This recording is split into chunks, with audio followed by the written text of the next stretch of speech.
नमस्कार मित्रांनो, स्वागत आहे तुमचं एनजी मॅथ क्लास या आपल्या यूट्यूब चॅनलमध्ये। मित्रांनो, आपण अंगणवाडी पर्यवेक्षिका त्याचबरोबर मुख्य सेविकासाठी अतिशय इम्पॉर्टंट अतिशय महत्त्वपूर्ण अशी या ठिकाणी प्रश्नपत्रिका पाहत आहोत।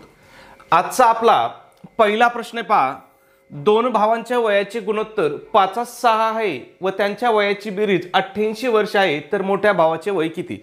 आता प्रश्न पाहून तुमच्या लक्षात आलं असेल, आजच्या प्रश्नपत्रिकेमध्ये आपण काय पाहणार आहोत?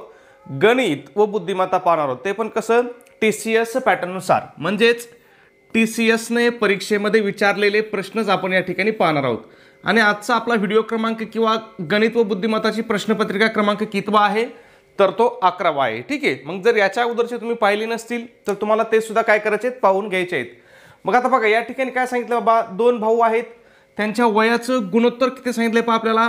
5:6 सांगितलंय आणि त्यांच्या वयाची बेरीज किती सांगितली आपल्याला? 88 वर्ष सांगितली। तर आपल्याला विचारलंय मोठ्या भावाचे वय किती, असं आपल्याला या ठिकाणी विचारलंय। आता अतिशय तुम्हाला सिंपल सांगतो बघा, आपल्याला सांगितलंय काय, त्यांच्या वयाची बेरीज किती सांगितली बघा? 88 सांगितली। 88 घ्या आणि छेदामध्ये काय करायचं? त्यांच्या गुणोत्तराची बेरीज करायची। मग गुणोत्तर किती आहे? 5:6 आहे, म्हणजे 5 आणि 6 आहे, तर 5 अधिक 6 किती होईल? 11 गुणिले काय करायचं? आता विचारलंय कोणाचं आपल्याला? मोठ्या भावाचं विचारलंय की नाही? मग मोठ्या भावाचं गुणोत्तर काय असेल? ज्याचं गुणोत्तर जास्त असेल त्याचं वय काय असणार आहे? जास्त असणार आहे, म्हणजे तो मोठा भाऊ असणार आहे। मग इथं मोठा भाऊ कोण येईल? 6 गुणोत्तर असणार येईल। मग बघा, फक्त एवढी मांडणी करायची। पुन्हा एकदा सांगतो, काय केलं? वयाची बेरीज घ्या, किती होती बेरीज? 88 होती। छेदामध्ये काय केलं आपण? गुणोत्तराची बेरीज केली। मग गुणोत्तराची बेरीज किती झाली? 5 अधिक 6 किती झाले? 11 झाले। छेदामध्ये घेतले, गुणिले काय केलं आपण? आपल्याला मोठ्या भावाचं विचारलंय म्हणून आपण मोठ्या व्यक्तीचं गुणोत्तर घेतलं। मग किती घेतलं? 6। मग काय होईल बघा, 11 एका 11, 11 8 किती? 88। काय राहिलं? 8 गुणिले 6, 8 सक किती? 48। हे आलं आपलं मोठ्या भावाचं उत्तर। पहा बरं, कुठे ऑप्शन 48? बघा, या ठिकाणी पर्याय क्रमांक 1 दिलेला आहे 48। जर या ठिकाणी आपल्याला विचारलं असतं की बाबा लहान भावाच्या वयाचं गुणोत्तर किती आहे, असं जर विचारलं असतं, तर मग आपल्याला काय करावं लागलं असतं? काहीच नाही, फक्त काय करावं लागलं असतं? एकूण वयाची बेरीज किती होती त्यांच्या? 88। छेदामध्ये गुणोत्तराची बेरीज किती? 5 आणि 6 किती? 11 गुणिले काय करावं लागलं असतं?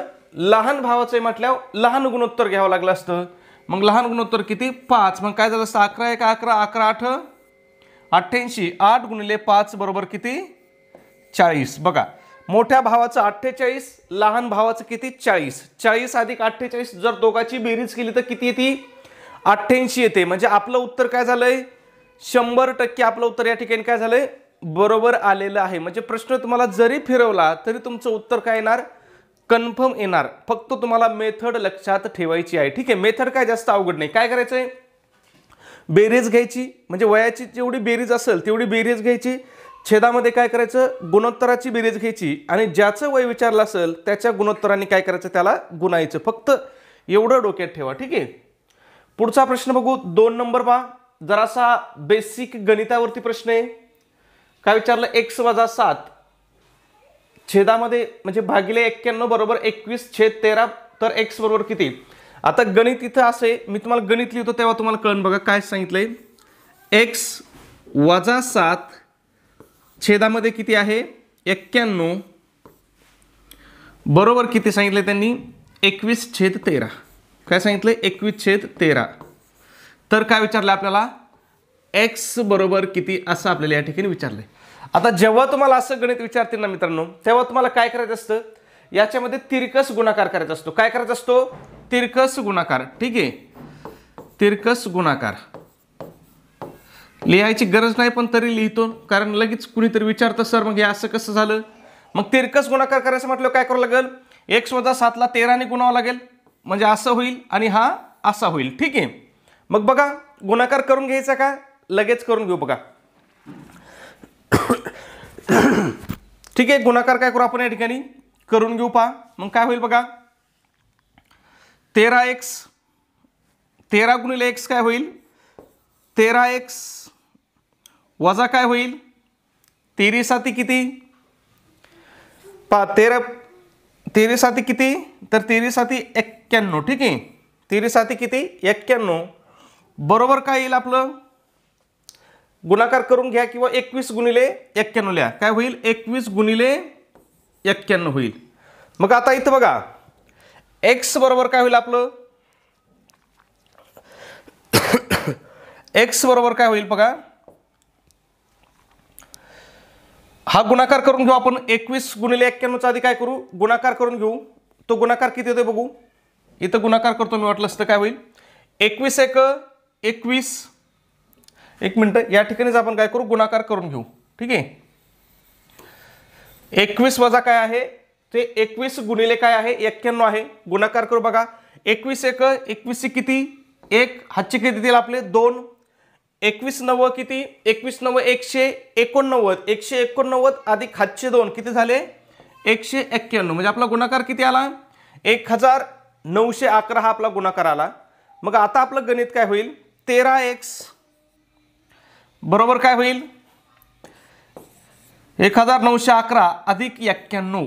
आता अधिक 91 कसे, हे 91 इथं काय आहेत, वजा आहेत. हे जर बरोबरच्या पलीकडे नेले आपण तर वजाचं काय होतं, अधिक होतं, म्हणून अधिक 91 होईल. मग काय होईल बघा, 13x बरोबर काय होईल, यांची बेरीज करावं लागेल.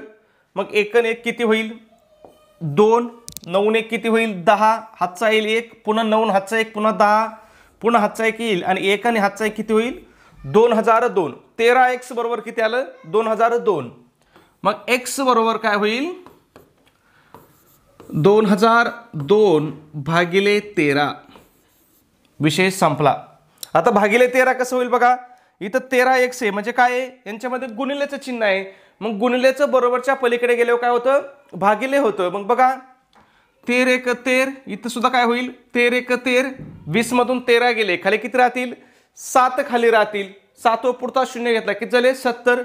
13 5 किती, 13 5 65. 70 मधून 65 गेले, किती खाली राहिले, 5 राहिले. पुढचे 2 5 वरती घेतले, किती झाले, 52 झाले. मग 13 चौक 52, किती आलं उत्तर आपलं, गुणा भागाकार 154 आला. मग x बरोबर किती, 154. कुठे ऑप्शन बघा, या ठिकाणी ऑप्शन क्रमांक 1 आहे, x बरोबर 154. आता या ठिकाणी तुम्हाला असे उदाहरणं सोडवण्यासाठी काय पाहिजे, तुमचं बेसिक गणित चांगलं पाहिजे. मग यासाठी तुम्हाला सरळ रूप देता आले पाहिजेत किंवा गणिताच्या ज्या बेसिक क्रिया आहेत, गुणाकार असेल, भागाकार असेल, बेरीज वजाबाकी, ह्या क्रिया तुम्हाला करता आल्या पाहिजेत.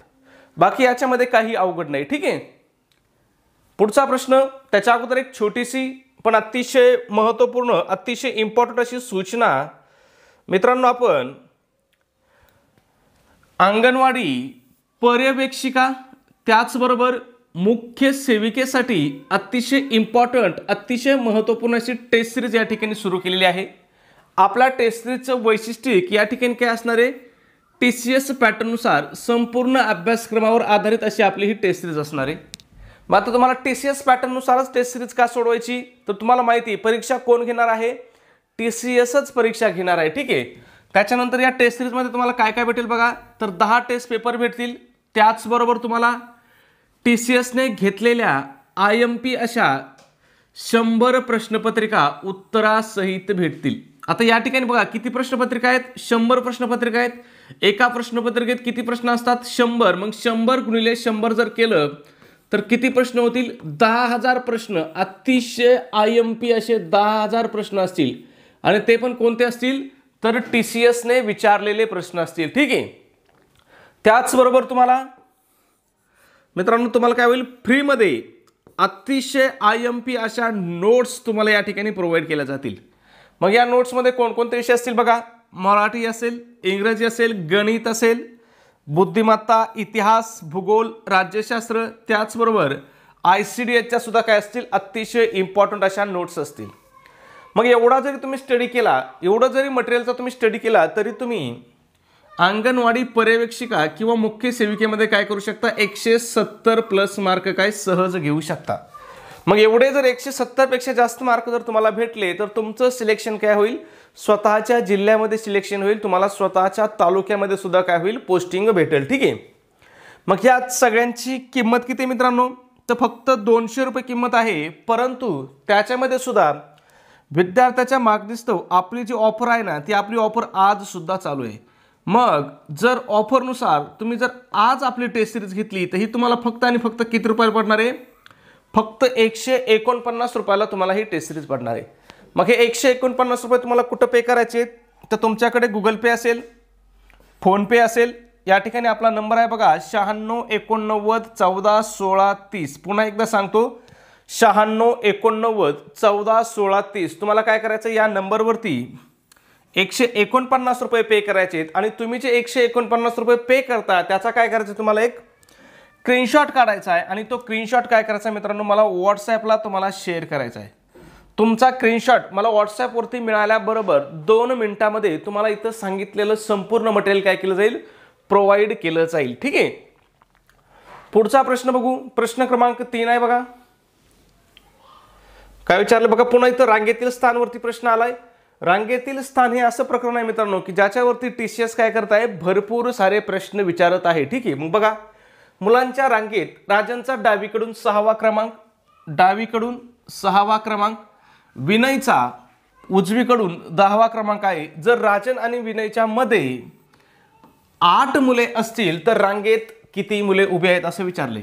आता काय सांगितलं त्यांनी बघा, एक रांग आहे, ठीक आहे, रांगेमध्ये काय आहे, राजनचा डावीकडून 6वा क्रमांक आहे, कोणाचा, राजनचा, कुणी क्रमांक आहे, डावीकडून कितवा, 6वा क्रमांक आहे। ठीक आहे, त्याच्यानंतर पुढे काय सांगितलंय, विनयचा उजवीकडून 10वा क्रमांक आहे,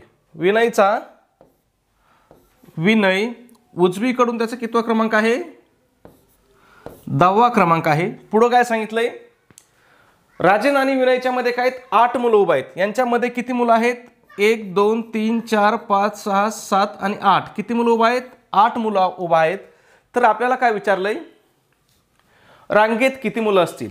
आता रांगेत किती मुलं असतील बघा, हे राजन काढले 6 मुलं, हे मधले 8 मुलं आणि हे विनय काढले 10 मुलं, म्हणजे 6 8 आणि 10 एवढे मुलं रांगेत असतील। मग या तिघांची आपल्याला काय करावं लागेल, फक्त बेरीज करावं लागेल। मग 6 आणि 8 किती, 14, 14 आणि 10 किती, 24। मग 24 ऑप्शन कुठे आहे बघा, पर्याय क्रमांक 4 आपल्याला 24 दिलेला आहे। किती सोपा प्रश्न आहे, परंतु TCS ने परीक्षेमध्ये विचारलेला आहे। ठीक आहे, पुढचा प्रश्न बघू, 4 नंबर, एका त्रिकोणाचे तिन्ही कोणाच्या मापाचे गुणोत्तराचे प्रमाण 1:3 3:5 आहे, तर सर्वात मोठा कोण किती अंशात असेल। त्रिकोणाचे याचं गुणोत्तर किती दिले आपल्याला बघा, 1:3 3:5 दिले आणि विचारले आपल्याला सर्वात मोठा कोण किती अंशाचा असेल असं विचारलंय।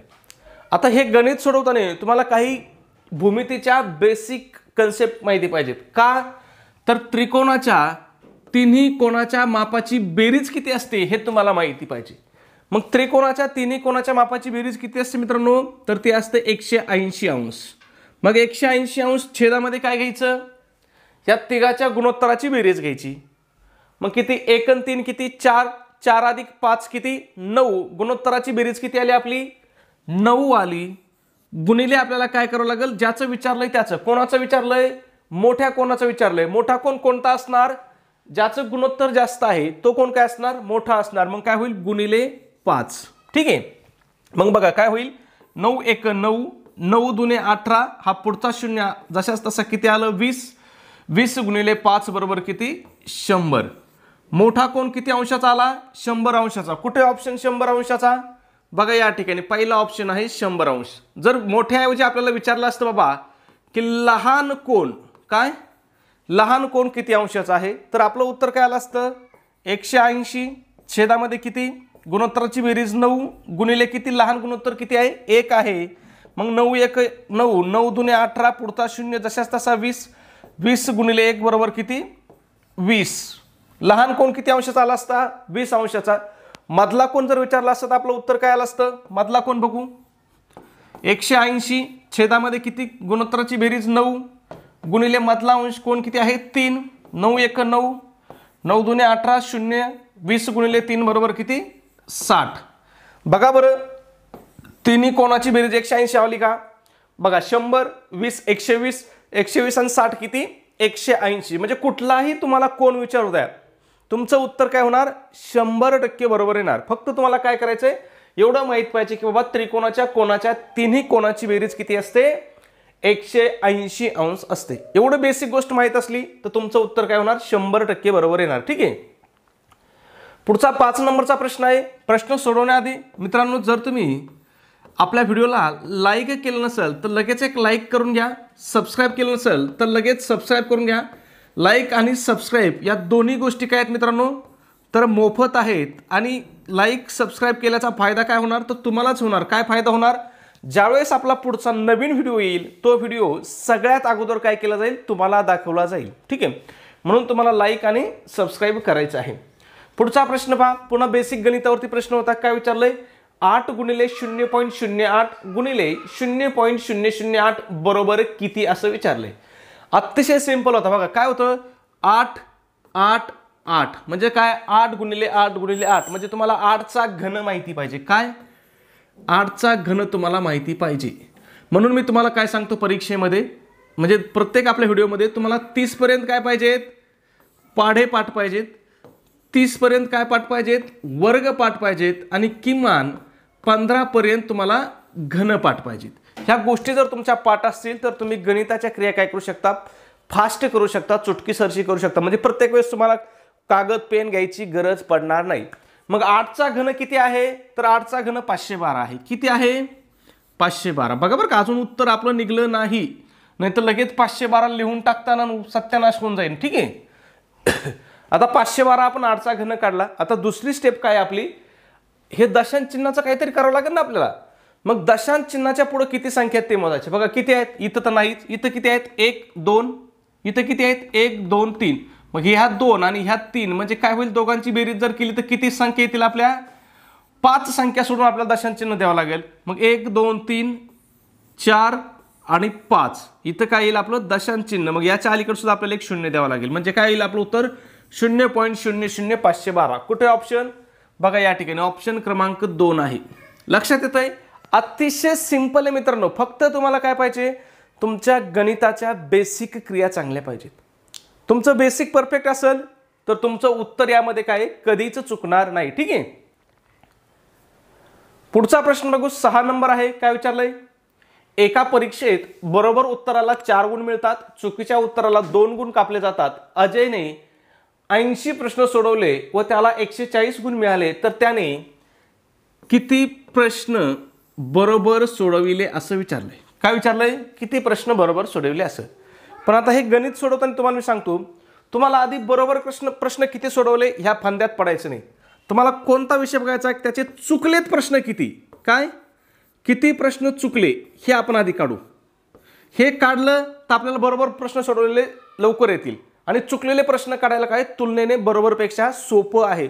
तुम्हाला कुठलं समीकरण मांडायची गरज नाही काही नाही काहीच नाही. बघा ठीक आहे सिंपल तुम्हाला सांगतो. त्याने किती प्रश्न सोडवले होते 80 प्रश्न सोडवले. किती 80. बघा किती प्रश्न सोडवले 80 प्रश्न.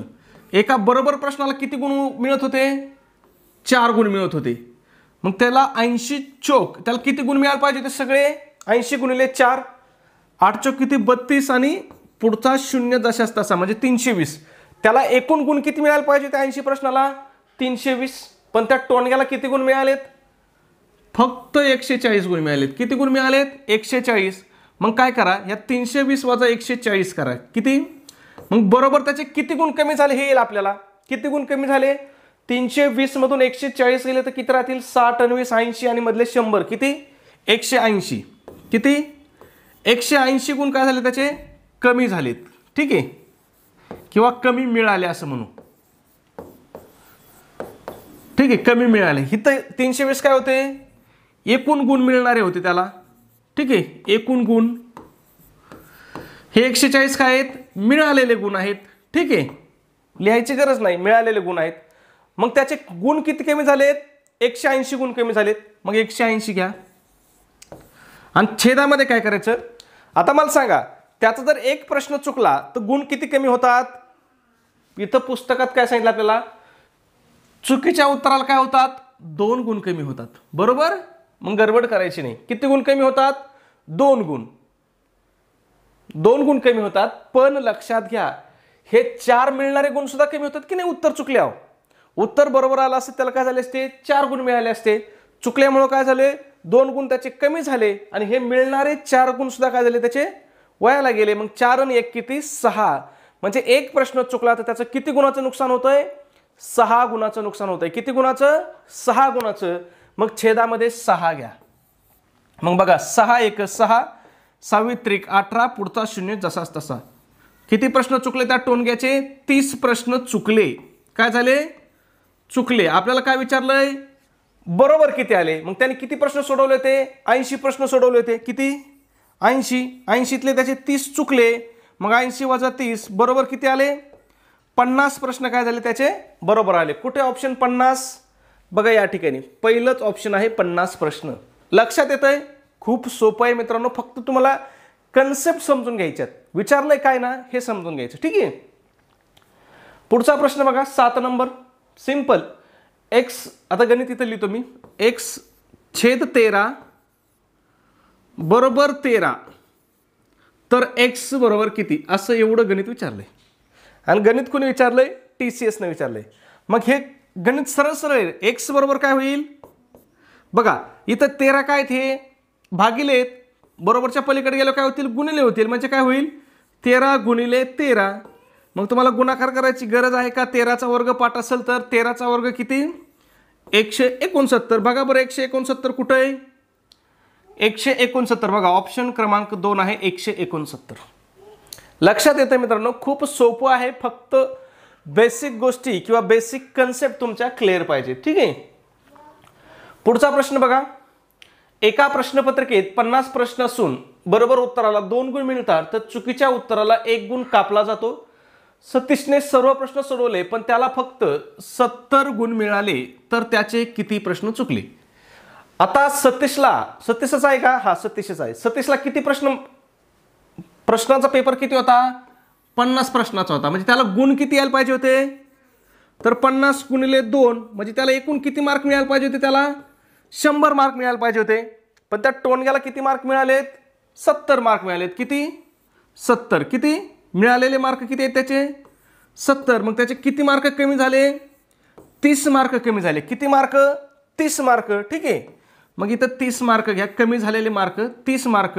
आता एक प्रश्न चुकला तर त्याचं किती मार्काचं नुकसान होतोय, 3 मार्काचं. कोणते 3, हे मिळणाऱ्या 2 गुणाचं आणि कापल्या जाणाऱ्या 1 गुणाचं. म्हणजे किती गुणाचं नुकसान होतं एका प्रश्नाला, 3 गुणाचं. मग 30/3 घ्या, 3 1 3, 3 10 30. किती प्रश्न चुकले त्याचे, 10 प्रश्न चुकले. कुठेही 10, बघा या ठिकाणी ऑप्शन क्रमांक 1 आहे 10. चुकलेला प्रश्न काढायचा सोपा आहे. म्हणून तुम्हाला इथं जर विचारलं असतं त्याचे किती प्रश्न बरोबर आले, काय आले, बरोबर आले असं जर विचारलं असतं तरी आपल्याला चुकलेच काढावं लागले असतं. मग चुकलेले प्रश्न किती होते, 10 होते. मग फक्त आपल्याला शेवटची एक स्टेप काय करावी लागली असती, एकूण प्रश्न किती होते, 50 वजा 10 बरोबर किती, 40. 40 प्रश्न काय झाले त्याचे बरोबर आले, 10 प्रश्न काय झाले चुकले. उत्तर बरोबर 100% बरोबर. ठीक आहे. पुढचा प्रश्न बघा, पुन्हा किती किरकोळ प्रश्न विचारला होता. काय विचारले बघा, 256/16 बरोबर 128 किंवा इथं डॅश डॅश म्हणजे काय, इथं प्रश्नचिन्ह आहे म्हणजे इथं काय येईल असं विचारलंय. तुम्हाला गणित मांडणी करतो बघा. 256 छेदामध्ये किती, 16 बरोबर काय विचारलंय, 128/x. एवढंच गणित विचारलंय. मग आता एवढं गणित असल्यावर काय करावं लागतं आपल्याला, तुम्हाला माहिती आहे तिरकस गुणाकार करावा लागेल. याचा काय करावा लागतो, तिरकस गुणाकार. मग काय होईल, 256x बरोबर काय होईल, 128 गुणिले किती, हे 16. गुणाकार लवकर करायची गरज नाही. गुणाकार जर नाही केला तर नंतर आपल्याला काटाकाटी करायला काय होतं, सोपं जातं. मग x बरोबर काय होईल बघा, 128 गुणिले 16 जशाच तसे घ्या. छेदामध्ये काय होईल, हे 256 इकडे गुणिले पलीकडे गेल्यावर काय होतील, भागिले होतील. म्हणून इथं काय होतील, 256. आता बघा 128 1 128, 128 दुने किती, 256. काय राहिलं खाली, 16/2. मग बे 1 बे, बे 8 16. एक्स बरोबर किती आला, 8 आला. कुठे ऑप्शन एक्स बरोबर 8, बघा या ठिकाणी ऑप्शन क्रमांक 2 आहे एक्स बरोबर 8. लक्षात येतं मित्रांनो, खूप सोपं आहे. फक्त तुम्ही कन्सेप्ट क्लिअर करून घ्या, कन्सेप्ट समजून घ्या, ठीक आहे. पुढचा आणि शेवटचा प्रश्न काय विचारलं बघा, 10 नंबरचा प्रश्न आहे. जॉन पूर्वेकडे 12 किमी गेला, त्यानंतर तो उजवीकडे वळून 5 किमी. बघा, जॉन पूर्वेकडे काय गेलाय, 12 किलोमीटर गेलाय, त्यानंतर तो कुणीकडे वळालाय, उजवीकडे वळून 5 किलोमीटर गेला. तर सध्याच्या मूळच्या ठिकाणापासून तो किती अंतरावरती असेल. आता या प्रश्नाचं उत्तर काय करायचं, सगळ्यांनी कमेंटमध्ये सांगायचे. ज्याला उत्तर येणार नाही ना त्याने आपला काय करायचं आहे, कालचा व्हिडिओ बघायचा. किती नंबरचा, 10 नंबरचा व्हिडिओ बघायचा आहे. त्या ठिकाणी आपण घेतलेला हा प्रश्न आहे. म्हणून याचं उत्तर काय करायचं, सगळ्यांनी सोडवायचंय आणि उत्तर मला कमेंटमध्ये सांगायचं आहे. त्याचबरोबर सबस्क्राईब केलं नसेल सबस्क्राईब करून घ्या. व्हिडिओ आवडला असेल मित्रांनो तर प्लीज व्हिडिओला एक लाईक करा आणि व्हिडिओ कसा वाटतो हे सुद्धा कमेंटमध्ये नक्की सांगत चाला. ओके, धन्यवाद मित्रांनो.